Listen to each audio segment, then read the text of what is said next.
नमस्कार। हर संदेश के इस अंक में आपका स्वागत है। मैं विनय जोशी। आज हम कांग्रेस को लेकर चर्चा करते हैं।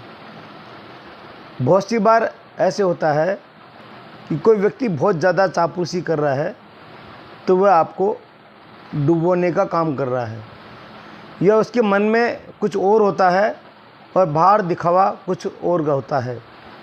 हर बार तो ये बात सही नहीं होती, अपवाद तो हर बात में होता है, लेकिन अधिकांशतः ऐसा होता है।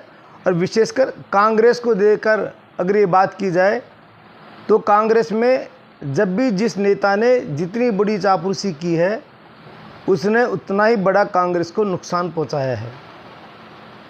हाल ही की बात करें तो कर्नाटक के उप मुख्यमंत्री DK शिव कुमार ने कहा कि गांधी परिवार मेरा भगवान है और मैं उनका भक्त हूँ।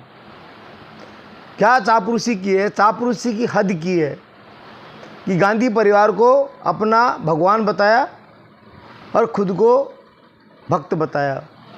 अब ये भगवान का अपमान है या गांधी परिवार का, ये तो DK शिव कुमार जाने, लेकिन इसके संकेत ज़रूर अच्छे नहीं हैं।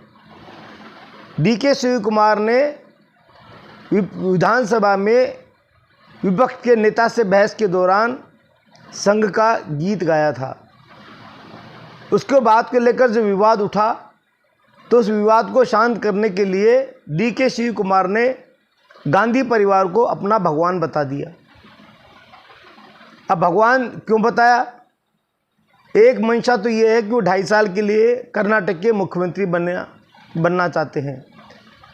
जो फार्मूला राजस्थान में दिया था सचिन पायलट और अशोक गहलोत के मध्य कि 2.5 साल अशोक गहलोत जी मुख्यमंत्री रहेंगे, उसके बाद में 2.5 साल बाद में 2.5 साल के लिए सचिन पायलट को मुख्यमंत्री बना दिया जाएगा, वही फार्मूला कर्नाटक में दिया गया था कि पहले सिद्धरामैया को मुख्यमंत्री बनाया जाएगा और 2.5 साल बाद में DK शिव कुमार को बना दिया जाएगा। राजस्थान में सबसे पहले बगावत की गांधी परिवार की तो अशोक गहलोत ने, उन्होंने कांग्रेस हाईकमान के निर्देश को नहीं माना और सीट नहीं छोड़ी, और जो प्रतिनिधि आया कांग्रेस आला कमान का उससे बात नहीं की, और परिणाम ये रहा पूरे 5 साल तक मुख्यमंत्री रहे। लेकिन सचिन पायलट ने चापलूसी नहीं की जैसे DK शिव कुमार चापलूसी कर रहे हैं। अगर सचिन पायलट भी ऐसे चापलूसी करते तो हो सकता था उनका भी मुख्यमंत्री में नंबर आ जाता, मुख्यमंत्री राजस्थान के बन जाते। अगर अब मैं पीछे के संदर्भ में लेके जाऊं कि किस किस ने कितनी बड़ी चापलूसी की और कांग्रेस का कैसे नुकसान पहुंचाया, तो सभी लोगों के नाम तो लेना संभव नहीं है, लेकिन वैसे पॉपुलर लोग जिनको भारत में सभी लोग जानते थे, कैसे कैसे उन्होंने चापलूसी की और किस तरह फिर उन्होंने कांग्रेस को संकट में डाला। ज्ञानी जैल सिंह को राष्ट्रपति पद का कांग्रेस ने उम्मीदवार बनाया। पंजाब के मुख्यमंत्री भी रहे हुए थे ज्ञानी जैल सिंह जी, और इंदिरा गांधी के कैबिनेट में मंत्री भी रहे थे। इंदिरा गांधी के विश्वास पात्र माने गए थे।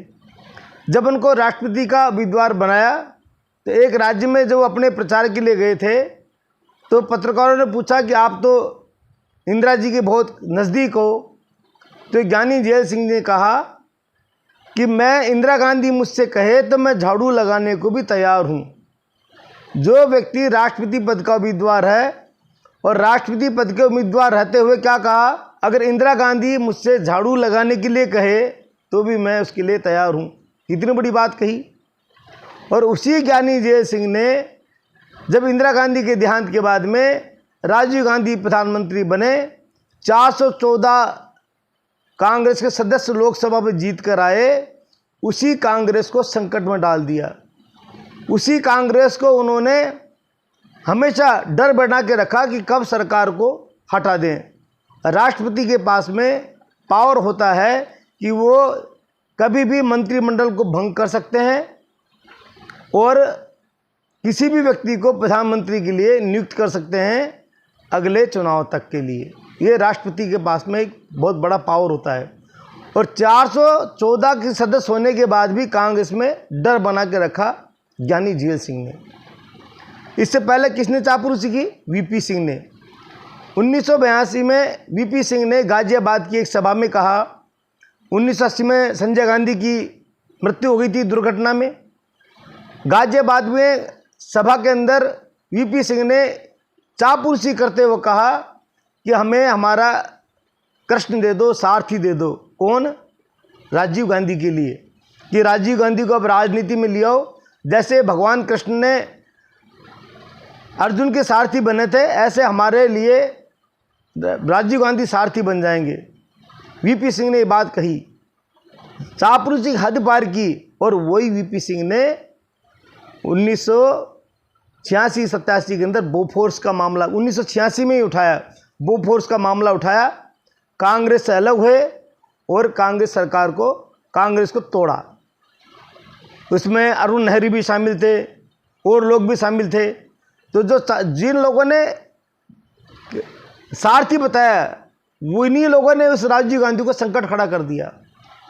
और उससे पहले जाएं तो कांग्रेस के राष्ट्रीय अध्यक्ष डीके, नाम याद नहीं आ रहा मुझे,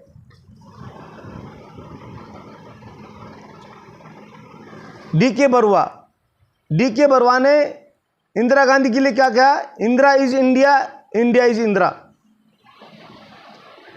जो कांग्रेस के राष्ट्रीय अध्यक्ष थे डीके बरुआ, उन्होंने कहा इंदिरा इज इंडिया और इंडिया इज इंदिरा।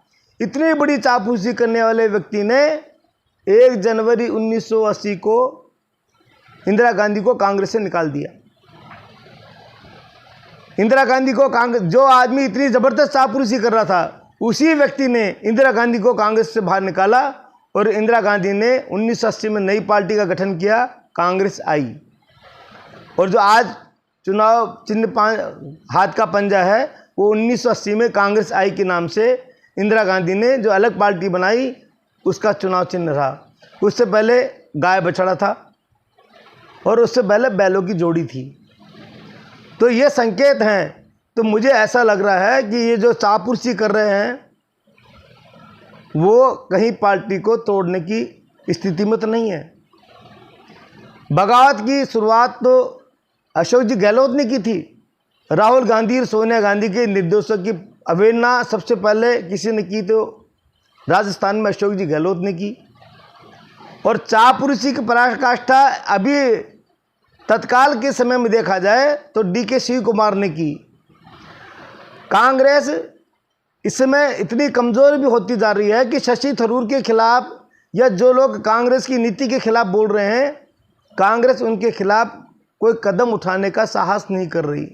तो कांग्रेस को भी लग रहा है, गांधी परिवार को भी लग रहा है कि पार्टी में सब कुछ ठीक नहीं है। लेकिन ये कब तक देखो और चलो की नीति चलेगी, ये तो समय बताएगा। पर यह ज़रूर है, अधिक चापलूसी आपको गर्त में लेके जाती है। धन्यवाद, नमस्कार।